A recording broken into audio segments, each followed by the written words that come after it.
नहीं है। ना 2-3 साल की बच्ची सुरक्षित है, न 60 साल की बुजुर्ग सुरक्षित है। तो कम से कम इस हद तक बलात्कार और इतनी हद तक महिलाएं असुरक्षित नहीं थी जिस तरीके से आज जो हो रहा है। जितने अपराधी बेखौफ हो चुके हैं, खासकर महिलाओं को लेकर। किसी भी चीज़ को पाने के लिए जिंदा रहना ज़रूरी है।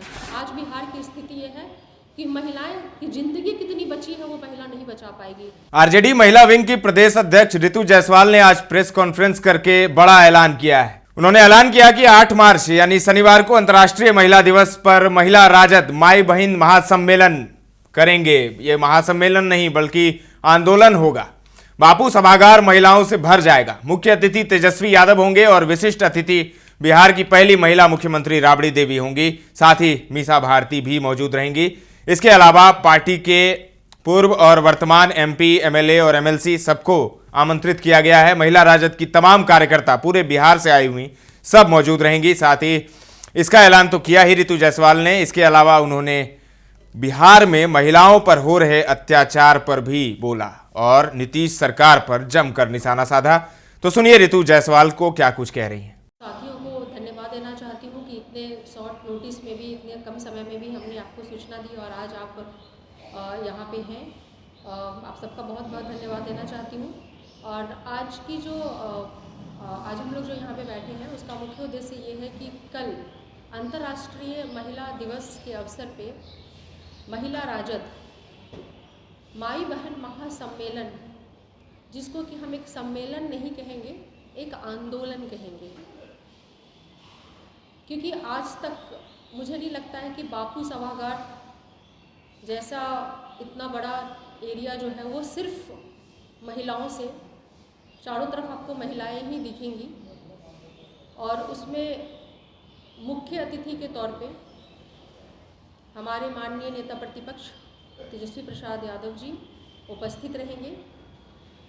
विशिष्ट अतिथि के तौर पे हमारा प्रयास है कि बिहार की पहली महिला मुख्यमंत्री राबड़ी देवी जी, अभी वर्तमान सांसद मीसा भारती जी, ये लोग रहेंगी। और साथ ही जो भी हमारी पार्टी के पूर्व या वर्तमान महिला विधायक हैं, पूर्व या वर्तमान एमएलसी हैं महिला, एमपी है, मेंबर ऑफ पार्लियामेंट जो पूर्व और वर्तमान है, या अलग अलग आयोग के जो कभी मेंबर रही हैं, चेयरमैन रही हैं पूर्व में, वो तमाम लोग सभी लोग इसमें आमंत्रित हैं। साथ ही यहाँ पे महिला राजद के तमाम पूरे बिहार से कार्यकर्ता, महिला कार्यकर्ता यहाँ पे उपस्थित रहेंगी, जिसमें कि मुख्य रूप से पूरे बिहार की सभी महिला जिलाध्यक्ष, प्रधान महासचिव, महानगर अध्यक्ष और प्रदेश की तमाम पदाधिकारी, चाहे वो उपाध्यक्ष हो, प्रधान महासचिव हो, तमाम लोग सचिव हो, सभी लोग कल यहाँ पे रहेंगे। और साथ ही साथ तमाम ये मंच खुला है और वो सभी महिलाओं को भी हम लोग आने के लिए इस पर प्रोत्साहित करेंगे कि सभी लोग इसमें आ सकते हैं। ज़रूरी नहीं है कि वो राष्ट्रीय जनता दल से ही है। उसको आप क्या कहेंगे? ये चुनावी वर्ष देख के घट रही हैं या कम हो रही है, ज़्यादा हो रही हैं? जहाँ अपराध रुकने का नाम नहीं ले रहा, इस आयोजन के लिए इसको किसी महिला दिवस है, हर तरह के संस्था, हर तरह की पॉलिटिकल पार्टी या डिफरेंट ऑर्गेनाइजेशन, एनजीओज जो हैं वो अपने अपने स्तर से कार्यक्रम रखती हैं।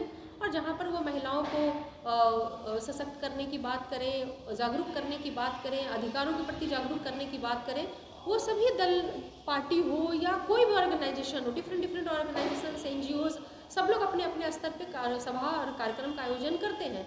और ये भी आयोजन उसका एक पार्ट है, इससे ज़्यादा कुछ नहीं है। इसको राजनीतिक रूप में ले जाने की ज़रूरत नहीं है, क्योंकि ऐसा नहीं कि अंतर्राष्ट्रीय दिवस जो है वो सिर्फ अभी आया है, चुनावी काल में आया है।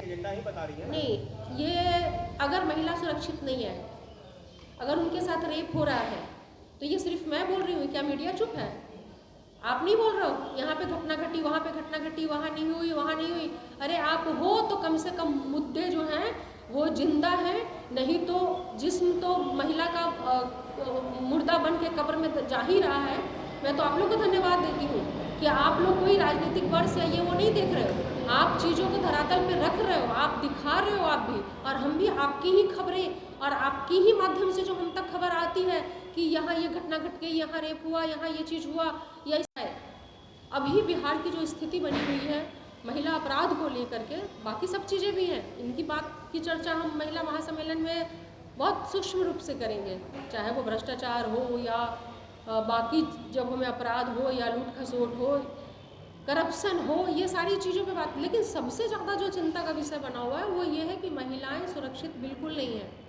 ना 2-3 साल की बच्ची सुरक्षित है, न 60 साल की बुजुर्ग सुरक्षित है। आप लगातार घटनाओं पे अगर आप नज़र डालेंगे, जो कि कुशेश्वर स्थान की घटना है या मोतिहारी की घटना है, दरभंगा की ही एक और घटना है, या अभी 2 दिन पहले की घटना है जिसको कि बुरी तरीके से रेप के बाद कील तक ठोक दिया गया, ये किस युग की याद दिलाता है।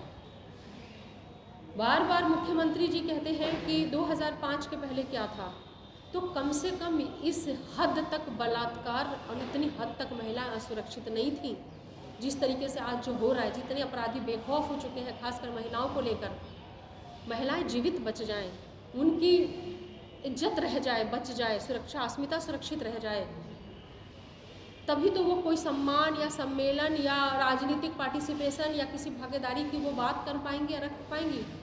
किसी भी चीज़ को पाने के लिए जिंदा रहना ज़रूरी है। आज बिहार की स्थिति ये है कि महिलाएं की ज़िंदगी कितनी बची है वो महिला नहीं बचा पाएगी। आज वो इस पल में जिंदा है, कल उस पल में उनके अंदर जीवन रह जाएगा या नहीं रह जाएगा, वो कब अपराध और बलात्कार का शिकार हो जाएंगी, इतनी असुरक्षित महिलाएं हो चुकी हैं। इस महासम्मेलन के माध्यम से जो तमाम महिलाएं यहाँ पर आएंगी, उन पर हम लोग विशेष रूप से उन सभी चीज़ों पर चर्चा करेंगे जिसका जिक्र मैं कर चुकी हूँ। जब तक महिलाओं को एक तो सुरक्षा, जो वो सबसे पहला है, जिंदा रहना ज़रूरी है, बाकी चीज़ें बात की बात है। पहले तो जिंदा रह ले, पहले तो अपनी इज्जत अस्मिता सुरक्षित रह जाए।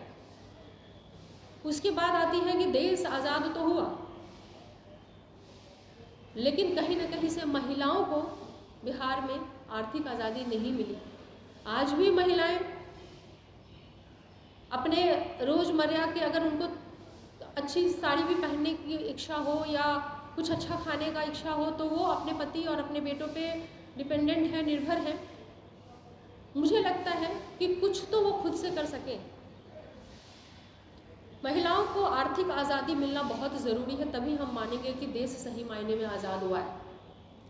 जब तक महिलाएं आज़ादी के साथ आर्थिक आज़ादी उन्हें नहीं मिलती है, यानी कि वो आर्थिक रूप से आत्मनिर्भर नहीं बनती है, तब तक मुझे लगता है कि बेकार की बात है कि हम अगर कहते हैं महिला सशक्तिकरण की बात करते हैं। महिला सशक्त हो ही नहीं सकती जब तक उनकी आत्मसम्मान सुरक्षित ना रहे या जब तक वो आत्मनिर्भर ना बने आर्थिक रूप से।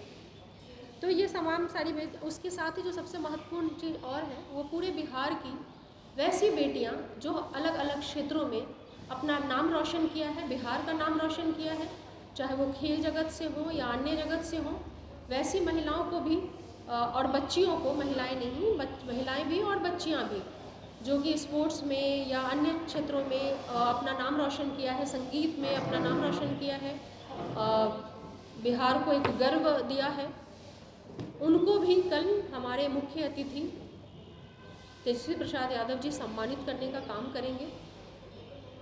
और यही मेन सारी चीज़ें हैं। और कार्यक्रम की शुरुआत तो 11 बजे से हो जाएगी, पर थोड़ा वक्त तो लगता ही है।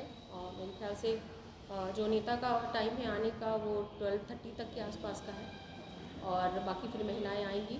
तो मुझे लगता है कि एक महिलाओं को इस महासम्मेलन के माध्यम से उनकी ताकत, उनकी शक्ति, उनके अधिकार, उनके सम्मान, राजनीतिक भागीदारी, हर एक चीज़ पे बात हो, हर एक चीज़ पे चर्चा हो, ताकि उन्हें उनको खुद को जो पावर मिलता है, चाहे वो पंचायती राज व्यवस्था के तहत मिला हो, चाहे वो विधायक के रूप में मिला हो, या राजनीतिक भागीदारी से लेकर के जहाँ कहीं भी अगर उनकी भागीदारी उनके खुद की काबिलियत के बल पे है, तो वह इन्हें महसूस करना होगा कि ये उनकी काबिलियत है और उनको प्रूफ करना है इस फील्ड में कि वो कैसे अपने आप को जिस जगह, जिस भी क्षेत्र में वो काम कर रही हैं, अपनी सुरक्षा को लेकर के, क्योंकि आज आप देख रहे हैं कि बिहार खासकर सबसे अगर कमज़ोर पड़ा है इन दिनों तो वो महिला सुरक्षा को लेकर के पड़ा है।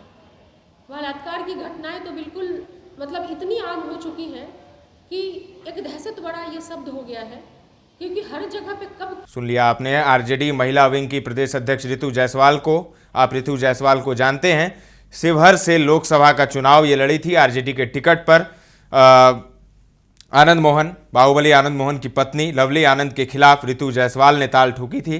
बहुत कम मार्जिन से रितु जायसवाल को हार का सामना करना पड़ा और रितु जायसवाल इससे पहले भी चर्चा में रही हैं, सुर्खियों में रही हैं। जब वो मुखिया थी, सीतामढ़ी के एक गांव में जब वो मुखिया थी तो अपने कामों की वजह से वो सुर्खियों में रही। उसके बाद उन्होंने विधायकी भी लड़ा, उसके बाद सांसदी का भी चुनाव लड़ा। दोनों में हालांकि उन्हें हार मिली, लेकिन लोकप्रियता उनकी काफ़ी ज़्यादा है बिहार में और यही वजह है कि उन्हें आरजेडी महिला विंग का प्रदेश अध्यक्ष बनाया गया है। और रितु जायसवाल ने हुंकार भर दी है कि 8 मार्च को बापू सभागार महिलाओं से पट जाएगा, महिलाओं से भर जाएगा। जहां आप देखेंगे आपकी नज़र सिर्फ महिलाओं पर ही रहेगी, महिला ही भरी हुई रहेंगी उस पूरे सभागार में। तो ऐसा पहली बार हो रहा है और रितु जायसवाल ने हुंकार भर दी है और साथ ही साथ उन्होंने नीतीश सरकार पर तीखा हमला बोला है महिलाओं पर हो रहे अत्याचार को लेकर। जिस तरीके से क्राइम में इजाफा हुआ है, महिलाओं पर क्राइम काफ़ी ज़्यादा हो रहे हैं, पिछले कुछ महीनों से हम देख रहे हैं।